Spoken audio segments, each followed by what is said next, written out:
पूजनीय संत समाज, धर्म प्रेमी सज्जनों और माता बहनों, सद्गुरु कबीर जीवन की समस्याओं को सुलझाने के लिए हमें याद दिलाते हैं। केला और बैर के वृक्षों की सन्निकटता को दिखाते हुए कि एक दूसरे के विरोधी पौधे पास में हो करके कैसे दुख पाते हैं, वैसे ही मनुष्य सज्जन और दुर्जनों की सन्निकटता में कैसे दुख पाते हैं। सद्गुरु की वाणी है, केरा तबहि न चेतिया जब ढिग लागी बैर, अब के चेते क्या भया जब काटन लीन्हा घेर। केला का पौधा तब जागरूक नहीं हुआ, विचार नहीं किया, समझ नहीं पाया जब पास में बैर का वृक्ष उग रहा था। अब बैर का वृक्ष बड़ा हो गया, केला के पत्तियों को बार बार अपने कांटों में उलझाता है, फाड़ता है, चिंधी चिंधी कर देता है। अब केला परेशान होता है। तो सद्गुरु कबीर कहते हैं, अब चेतने से, अब सोचने से कोई फल मिलने वाला नहीं है। जीवन में जब समस्याएं नहीं होती हैं तो हम उस समय अपनी गाड़ी हाँक देते हैं, सोच विचार नहीं कर पाते हैं कि आखिर इसका परिणाम क्या होगा। हमें अपने किसी कार्य के करने चलने के पहले सोच लेना चाहिए परिणाम। मन में एक उसका कुछ अंदाज़ा लगा लेना चाहिए कि जो कार्य करने जा रहे हैं उसका परिणाम क्या होगा। हम कौन हैं, क्या करते हैं, यही न जानना तो पागलपन है। संसार में यही इन्हीं खास प्रश्नों का तो उत्तर ही नहीं है लोगों के पास। कहीं पागल खाने में जाते हैं, जाओ देखो तो वहाँ बहुत से पागल होंगे। उनसे आप प्रश्न करो कि आप कौन हैं, तो इसका उत्तर सही नहीं मिलेगा। क्या कर रहे हैं आप, इसका भी उत्तर सही नहीं मिलेगा। यही तो पागलपन है। हमें अपने आप का बोध नहीं है कि हम मानव जीवन पा करके क्या कर रहे हैं, क्या हैं, कहाँ जा रहे हैं। इन सब बातों का विचार नहीं है। समस्याएं सामने आती जाती हैं, हम उसी में जकड़ते चले जाते हैं, दुखी बने रहते हैं। उन समस्याओं के समाधान के लिए कोई इंतजाम नहीं कर पाते हैं, कोई निदान नहीं सोच पाते हैं। बंधुओं, सद्गुरु कबीर इशारा करते हैं, मानो तू सबसे महान, मानुष जन्म चूक्यो अपराधी, ये तनकेर बहुत है साझी। जीवन, मनुष्य जीवन महान जीवन है। दुनिया में सारी शक्तियों को समेटे हुए ये मानव जीवन साधन भूमिका है। इसी में भौतिक और आध्यात्मिक सारी शक्तियां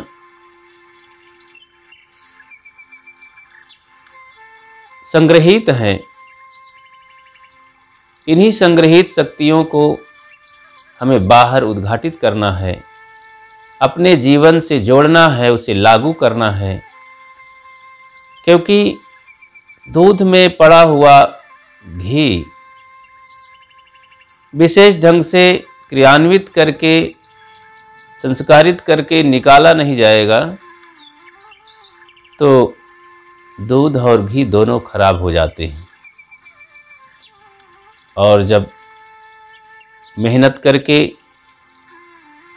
क्रिया विधान से घी निकाल लिया जाता है तो वही बेशकीमती, टिकाऊ और बड़ा ही हितकारी हो जाता है। उसका निहिसार भाग, जिसे हम छाछ कहते हैं, वो भी शरीर के लिए बहुत लाभकारी होता है। और घी बहुत ही ताकतवर, हितकारी जीवन के लिए, शरीर के लिए होता है। ऐसे ही इस मानव जीवन की जो शक्ति है, उसे हम जब जागृत कर लेते हैं, उद्घाटित कर लेते हैं, जीवन के बाह्य धरातल पर ला करके हम उसे आचरण में लाते हैं, तो उसी से हम अपनी महानता की ओर बढ़ना आरंभ कर देते हैं। वो शक्तियाँ दया, क्षमा, विवेक और सहनशीलता, प्रेम, एकता, संयमशीलता, अनेक जीवन में शक्तियाँ हैं।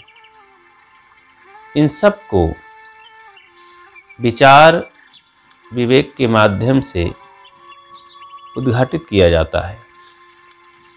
विशेष जीवन में हम संवेदनशीलता लाएं, धीरे धीरे आगे बढ़ें। कोई भी बच्चा सब कुछ यहाँ सीख करके पहले से नहीं आता, यहाँ पर धीरे धीरे विकसित होता है। व्यवहारिक क्षेत्र में भी तमाम विद्याओं को धीरे धीरे उद्घाटित करता है और वही अच्छी संगति पा करके जीवन की तमाम समस्याओं को समाधान करता है। शुरू से ही हम समस्याएं ना बनाएं। सदगुरु कबीर कहते हैं कि केला का उदाहरण दे करके, अरे केला, तू पहले से होश में नहीं आया, पहले से अपने को जाना नहीं, समझा नहीं, अपनी स्थिति, अपनी विशेषता को नहीं समझ पाया, और इस विरोधी का कांटेदार उलझन भरा झाड़ पास में जब आ ही गया तो कैसे बच सकता है। संसार में अनेक समस्याओं की झाड़ी है, उलझन है, नदी है, धारा है। हम इसका तरीका नहीं जानेंगे तो बच नहीं सकते हैं। इसीलिए संत गुरुजनों ने, ज्ञानी पुरुषों ने ये बताया कि संसार दुख से भरा है। इन दुखों से बचने के लिए हमें हर समय जागरूकता, विवेक, विचार का सहारा लेना होगा और सब समय शांति और सरलता, सहजता अपनानी होगी। हम जटिलता पूर्वक अपने मस्तिष्क से काम लेते हैं, कठिनाइयां बना लेते हैं, सोचने का सरल सहज तरीका नहीं हो पाता है। फिर इसी में तमाम जो दुखदाई, दुखपूर्ण जीवन को बनाने वाले अहंकार, काम, क्रोध, लोभ, मोह, राग, द्वेष, ईर्ष्या, घृणा, ये तमाम झाड़ियां उत्पन्न हो जाती हैं। इससे हमारा हरा भरा कोमल सद्गुण सदाचार, जिससे जीवन सुधरता है, जीवन से सुवास आती है, ऐसी उपलब्धियां सब इन झाड़ झंखार से नष्ट हो जाती है। हम अपने सद्गुण, जो जीवन दायिनी सहयोगी अंग हैं, कल्याणकारी अंग हैं, और कल्याण सहयोगी हैं, इन गुणों को, इन साथियों को, इन मित्रों को हम बनाएं। इसे हम कल्याण मित्र कह सकते हैं। जो कल्याण शत्रु हैं, इनसे दूर ही रहें। कल्याण शत्रु हैं असहनशीलता, द्वेष, क्रोध, अहंकार, काम, क्रोध, लोभ, मोह, राग, द्वेष, ईर्ष्या, घृणा, ये कल्याण शत्रु हैं। कल्याण अंगों को नष्ट करने वाले, दुख पहुंचाने वाले, जीवन को भद्दा और गंदा बनाने वाले, जिसे हम एक शब्दों में नरक कहते हैं। सुख दुख का दूसरा अर्थ ही होता है शब्दों में नरक और स्वर्ग। नरक स्वर्ग कहीं अलग से कोई ऐसा नहीं है, हर आदमी उसे नाम लेता है दुख और सुख के रूप में। दो शब्दों के बहुत शब्द बन गए हैं। तो स्वर्ग कहीं अलग विलक्षण नहीं होता। जीवन के स्वर्ग, जीवन की खुशियाँ, जीवन की प्रसन्नता, जीवन की पवित्रता ही स्वर्ग है, सुख है, मुक्ति है, वैकुंठ है। तो ऐसी चीज़ों को, इन कल्याण मित्रों को हम पास में रखें, इन्हीं के इर्द गिर्द रहें, इन मित्रों से काम लें। ये मित्र हमारी रक्षा करेंगे और हमें प्रसन्न बनाते रहेंगे, हमें प्रफुल्लित करेंगे, मजबूत बनाएंगे। जीवन में जितने कल्याण मित्र हैं, हमारे जीवन को मजबूत करने वाले हैं। हम इन जो कल्याण शत्रु, जिसे हम कह सकते हैं मनोविकार, गंदी आदतें, बचपन का जो पवित्र जीवन था, वो सभी गंदगियां, ये परेशानियां, ये उलझने, ये दोष जीवन में कहाँ थे। लेकिन हमने धीरे धीरे इसे पाल लिया। हमने इसे मिटाया नहीं, इन्हें नष्ट नहीं किया, इन्हें जड़मूल से हटाया नहीं, जबकि हम उसे हटा सकते थे। हमने अनेक दुर्व्यसनों को पाल लिया। जब शुरू में ये बढ़ने लगे, हमने इस पर ध्यान नहीं दिया। गंदी आदतें हैं। क्रोध की आदत नहीं थी, लेकिन क्रोध की आदत बढ़ा लिए, लोभ की आदत बढ़ा लिए। ऐसी इन आदतों को हम बढ़ाते गए। हमने इसे नष्ट करने के लिए ख्याल नहीं किया। और यही अब ऐसे वृक्ष हो गए कि हमारे सद्गुण रूप केला, जैसे केला कोमल पौधा है, फल देने वाला है, फल से लद जाने वाला है। एक छोटा सा पौधा इतना फल देता है कि उसमें 50 किलो का गुच्छा लग जाता है और देखने में सुंदर। उसकी पत्तियां मांगलिक कार्यक्रमों में काम आती हैं, घर को सजाने में काम आती हैं। ऐसे ये सद्गुण जीवन को सुवासित करते हैं। जिनके पास ये सद्गुण होते हैं, वही तो जीवन खिला हुआ होता है। यही तो गुण जीवन को सुंदर बनाते हैं। आज लोग घर सजाते हैं, शरीर सजाते हैं, और भी अपने तमाम घर गृहस्थी के कार्यक्रमों में सजते और सजाते हैं, सुंदर बनाते हैं। लेकिन जीवन को सजाने के लिए कितना काम करते हैं लोग। यही काम ना होने से जीवन गंदा ही पड़ा रह जाता है और विकृत ही बना रह जाता है। उसे कोई देखना ही नहीं चाहता है। इसलिए हम अपने जीवन को सुवासित और सुंदर बनाने का प्रयास करें। सावधान रहें। आ ही गई हैं समस्याएं, तो उसे सुलझाने के लिए हम धीरे से कामयाबी हासिल करें, सहनशीलता लाएं।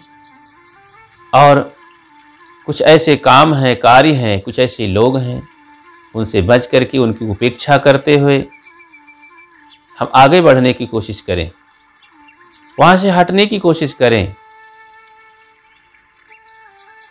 तो हमारी शक्ति, हमारी जागरूकता फिर से अपना निखार और विशेष रूप धारण करेंगी। हमारी शक्तियाँ जो विकृत हो चुकी हैं, कमज़ोर हो चुकी हैं, फिर से वो बलवती होंगी और आगे हम बढ़ जाएंगे। और महापुरुषों का सहारा लें। वे कैसे अपने जीवन को जिए हैं, अपनी सद्गुण रूपी संपत्ति की कैसे रक्षा करते हैं। हम थोड़े थोड़े में जो टूट जाते हैं, असहनशील हो जाते हैं, कार्य को छोड़ देने का प्रयास करते हैं, लौट पड़ते हैं।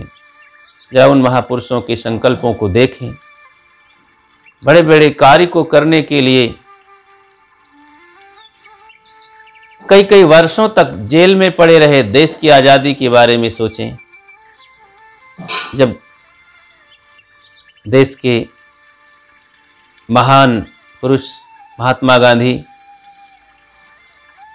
पहली बार जब संकल्प मन में किए होंगे कि अहिंसा के बल पर देश को स्वतंत्र करना है, तो देशवासी उन पर खिल्ली उड़ाए होंगे कि कहीं अहिंसा के बल पर देश आज़ाद होगा। इन अंग्रेज अत्याचारियों से, देश को जो लूट रहे हैं, देश में आकर के कब्जा जमा लिए हैं, तो अहिंसा के बल पर यह नहीं हो सकता, असंभव है।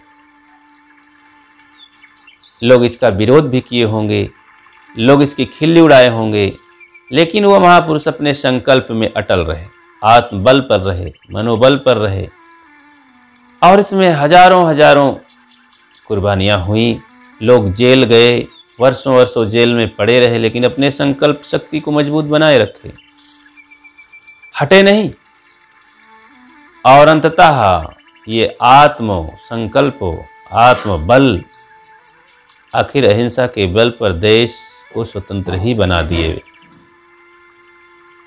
ऐसे ही तमाम दुनिया में महान पुरुष अपने संकल्प बल पर क्या नहीं किए।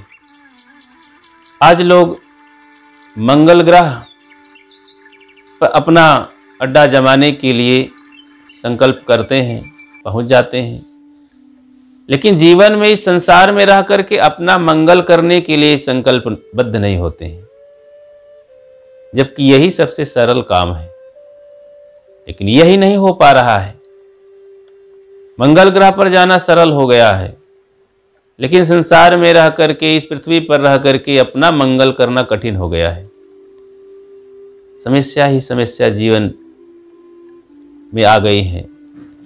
आदमी चीज़ों से अपने घर को भर लिया है, शरीर को सजा लिया है, और चारों तरफ रौनक ही रौनक दिखाई देती है, लेकिन जब अकेला होता है, स्वयं जीवन की तरफ झांकता है, तो खोखला पाता है, सो नहीं पाता है, करवटें बदलता रहता है, पछताते पछताते एक दिन शरीर छूट जाता है, शिकायत करते करते पूरा जीवन बीतता है। इसलिए हम पहले अपने जीवन को झांके देखें और फिर से हम सावधान हों, संभल जाएं। जो गिरावट की ओर हम जा रहे हैं, ढलान की ओर लुढ़कते चले जा रहे हैं, रुकें, फिर से हम लौटें और संकल्पवान हों। जीवन को हम बदलेंगे, परिवर्तन लाएंगे।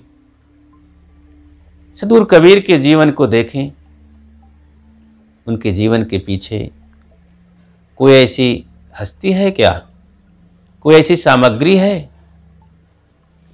ना वे सेठ हैं, ना वे अलग से कोई विद्वता दिखाना चाहते हैं, ना किसी के घर में, ऐसे सेठों के घर में वे जन्मे हैं, ना सामाजिक सहयोग बहुत मिल रहा है, ना कोई स्कूली शिक्षा दिखाई दे रही है, न कोई बहुत बड़ा शास्त्रों का अभ्यास करते नजर आ रहे हैं, न कोई धरती का जमीनी और धन का वैभव दिखाई दे रहा है, न कोई राजा महाराजाओं का बहुत बड़ा उनको सहयोग दिखाई दे रहा है।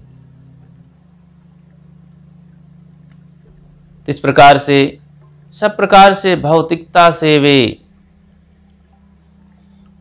सामान्य जीवन के दिखाई दे रहे हैं, लेकिन उन्होंने आत्मबल, आत्म संकल्प और रहनी के बल पर समाज को अपनी तरफ झुकाया। दुनिया के लोग उनकी सोचने के लिए, उनके पग पर चलने के लिए, उनके संदेशों को आचरण करने के लिए मजबूर हैं। और आज पूरी दुनिया में उनकी आवाज़ दिल दिमाग धरती से आकाश तक गूंज रही है। तो ये आत्मबल पर ही हो रहा है।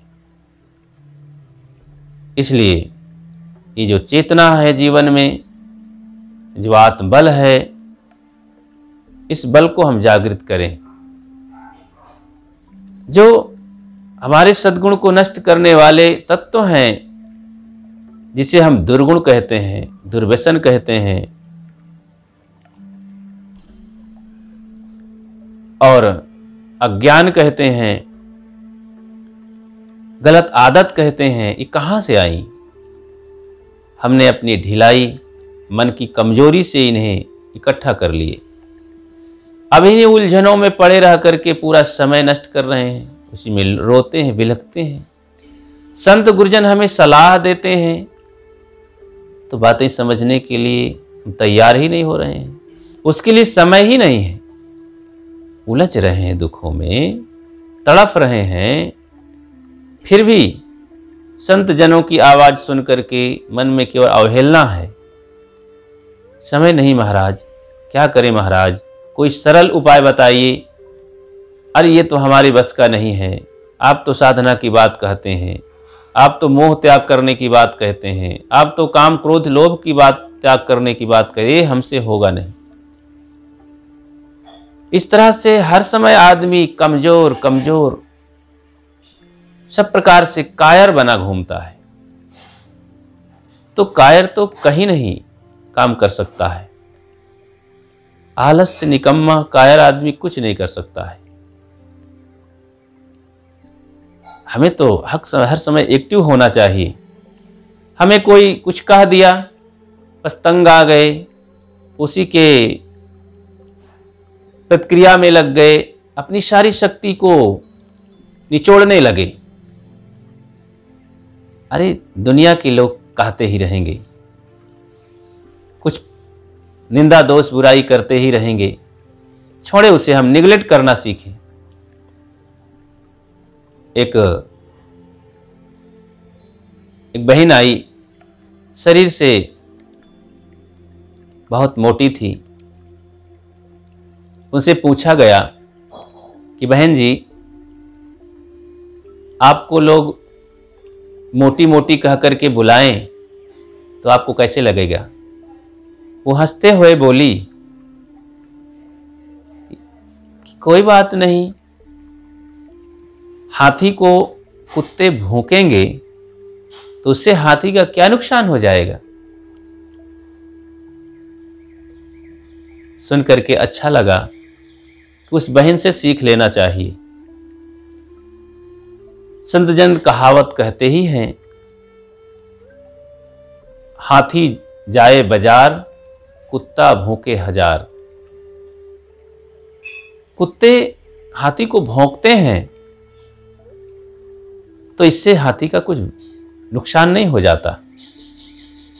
सदगुरु कबीर कहते हैं, हस्ती चढ़िए ज्ञान की सहज दुली चाडार, स्वान रूप संसार है भूकन दे झकमार। हमारी कोई निंदा करते हैं, निंदा करके अपमान करना चाहते हैं, इससे कुछ होने वाला नहीं। ना तो अपमान होगा, ना निंदा से हमारी कोई कमी होगी।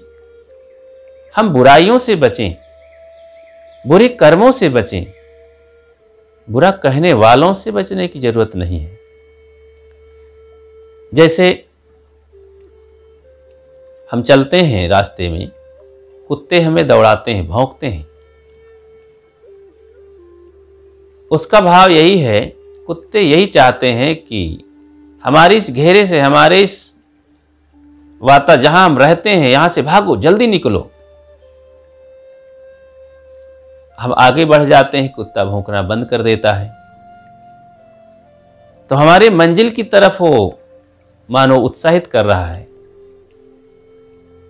हम खड़े ना रहें, अपनी मंजिल की ओर तेजी से चलें और उसे उपलब्ध करें, अपनी स्थिति में आएं। तो ऐसे ही निंदा करने वाले हमें सावधान करते हैं कि कहीं भी दोष कमी हो, सावधान हो जाओ और अपनी मंजिल की ओर दौड़ चलो। अपनी मंजिल को याद करो, अपने गंतव्य को याद करो, रुको मत।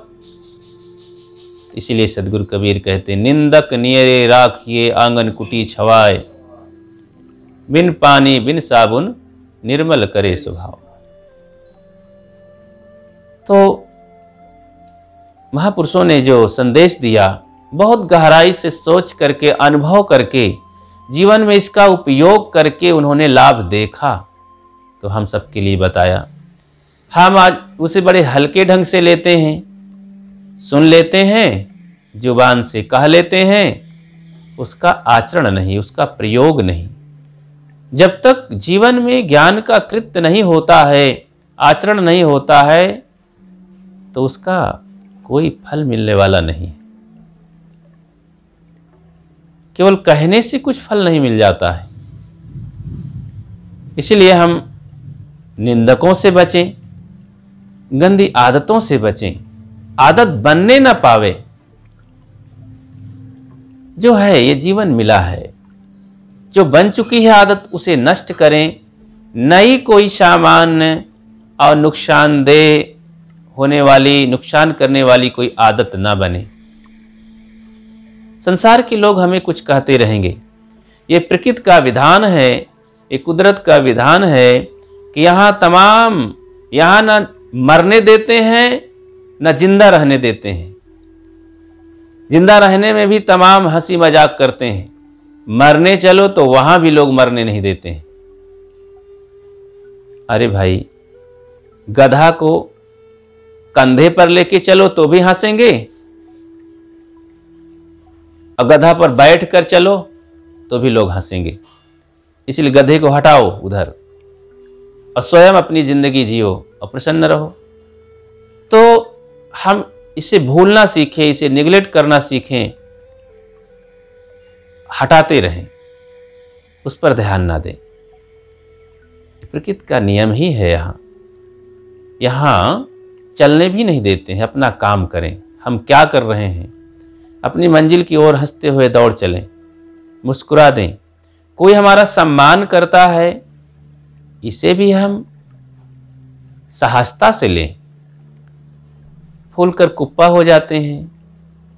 अब कोई निंदा कर दिया, इसे भी सरलता से, सहजता से लें। अब कोई निंदा कर दिया, क्या नुकसान हो गया, लेकिन हम उसे गहराई से ले लेते हैं, प्रक्रिया में पड़ जाते हैं, अपनी शक्ति बर्बाद करने लगते हैं। तो हमारी शक्ति निरर्थक नष्ट होती है। कौड़ी कौड़ी जोड़ के पूंजी लक्ष्य करोड़, एक एक पैसा जुड़ करके जैसे धनी आदमी होता है, शेठ कहलाता है, ऐसे ही हमारी शक्तियां जब एकाग्र होंगी, एकत्रित होंगी, संग्रहित होंगी, सहन शक्ति, क्षमा की शक्ति, सद्गुण शक्ति और वचन शक्ति, ये सारी शक्तियां जीवन में जब इकट्ठा होंगी तो हम महान शक्तिवान कहलाएंगे। शक्तिवान और दुनिया में कौन हो सकता है? ये मनुष्य ही शक्तिवान है। अपनी शक्ति को संग्रहित करे, उद्घाटित करे, उसको जीवन में उतारे, वो क्या नहीं कर सकता है। कहने वाले कहते हैं, अगर तुम चाह लो तारे गगन के तोड़ सकते हो, अगर तुम चाह लो तूफान के पथ मोड़ सकते हो, अगर तुम चाह लो विश्व के इतिहास में अपने सुयश का एक नव अध्याय भी तुम जोड़ सकते हो। हम सरल रहें, विनम्र बने, अपनी आदतों पर निगरानी रखें। यहाँ चुपके से जीवन में चोर आ जाते हैं, जैसे घर में चोर आ जाते हैं, कोई आवाज देकर डंका बजाकर नहीं आते हैं। आदमी सो जाता है और वो आ जाते हैं। ऐसे ही हम जब अपने विवेक विचार सावधानी से हट जाते हैं, सावधानी नहीं रखते हैं, धीरे धीरे अज्ञान ये दोष, ये मनोविकार घेरने लगते हैं। असावधानी होने पर ये दुर्घटनाएं घट जाती हैं। इसलिए सदैव हम सावधान रहें। जीवन को सुरक्षित रखने के लिए, अपने सद्गुण सदाचार को सुरक्षित रखने के लिए, अपनी शांति की साधना में सुरक्षित रहने के लिए हम सदैव सावधान रहें। शांति हमारी बहुत बड़ी शक्ति है, बहुत बड़ी उपलब्धि है, बहुत बड़ा धन है। ये हमारी पूर्ण शक्ति है, खजाना है, कोष है। इस खजाने में कमी आ गई, लुट गया, तो हमारे पास बचता ही क्या है। ये शरीर तो खोल है, ये तो हाड़ मांस का ढांचा है, कुछ नस नाड़ियां हैं, साधन है। इसमें सद्गुण निकल गए, शांति निकल गई, इस शक्ति जो जीवन की है निकल गई, तो बचता ही क्या है। जीवन निरर्थक हो जाता है, निस्तेज हो जाता है। अपने तेज को जगाना है। आपन तेज संभारो आपे, तीनों लोग हाँकते कांपे। अपनी कांति को संभालना, अपने तेज को संभालना है, अपने ऐश्वर्य को संभालना है। ऐसा संभाल करके हम स्वयं अपने दुर्गुणों को मार सकते हैं, अपने दोषों को निकाल सकते हैं, जीवन को महान बना सकते हैं। और इसमें कई असफलताएं, कई कठिनाइयां आएंगी, कई परेशानियां आएंगी, बड़ी बड़ी विपत्तियां आएंगी। उनको सह करके, उन्हें हम धक्का दे करके, उनसे युद्ध करके, आक्रमण करके हम आगे बढ़ सकते हैं। हम उसमें विजय पाएंगे। बस संकल्प मजबूत रखें। आलस्य जीवन का महा राक्षस है और बहुत बड़ा अवरोधक है और हर उन्नति के लिए महाबाधक है। इसलिए आलस्य को दूर रखें। भौतिक समृद्धि के लिए और चाहे आध्यात्मिक समृद्धि, उन्नति के लिए हम काम करना चाहते हो, तो आलस्य सबसे बड़ी बाधा है। कहा जाता है आलस्य कुतो विद्या, आलसी को कहाँ विद्या कहाँ है। तो आलसी मनुष्य को विद्या नहीं है, और जिसे विद्या प्राप्त करनी है उसके जीवन में आलस्य कहाँ, और उसे सुख कहाँ है।